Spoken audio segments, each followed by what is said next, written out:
Domu? Nie. Aha. Ale to fajne tak na mapke po Prešove se vložiť. A slečno, vy štíkáte, či máte mesačný? Mám mesačný.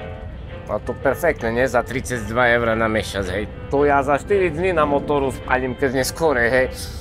No, a študentský mám za 20. Si pána za 20, keby mám jata, že vozím od rána do večera na buše.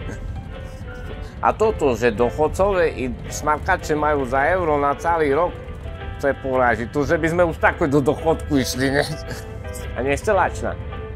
Ma, chcete pozvať na večeru? Nie, ja len, že tu mám strapačky z kapustu nedojedené, hej, či ozaj nechcete. Joj, ďakujem, ja už som obedovala doma. A to potom nič. A vy máte mobil? Chcete moje telefónne číslo? Nie, ale že či máte to ten smykací, alebo to klasika tlačítkový. Dotykový. To perfektné, bo tuše a hada nabíjať, ste znali o tým. Paráda. Perfektné, nie? Len škoda, že sme tu sami dvojka, hej, v celým autobuse, bo kebyže je tlačenica, tak by som sa nalazil. No, že by sme mali bližej ku sebe, ne? Ale veď si môžete prisadnúť aj ku mne. Akože ja? Isto? Áno, Teraz? môžete kľudne. To ja ešte som nešedol pri takej šumnej zivke, slúchajte, veď. Leno. Plne som zapomnul, že čo som chcel, už znam. Toto je zaujímavé, že nad nami je také vysoké napätie, ne? Aj mne sa zdá, že je medzi nami nejaké napätie.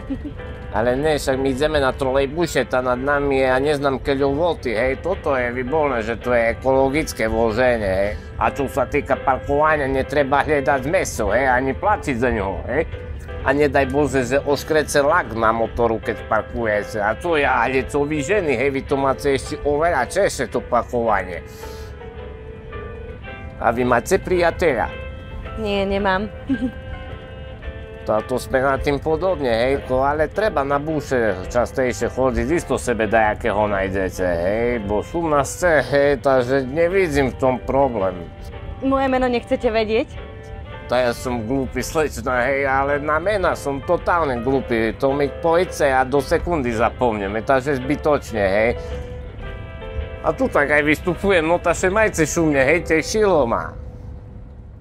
Dalej cestujte busom, bo se to opláci. To tá dlho nebude sama, isto takého stretne v buše. Poď na bus, to je tvoja mapka.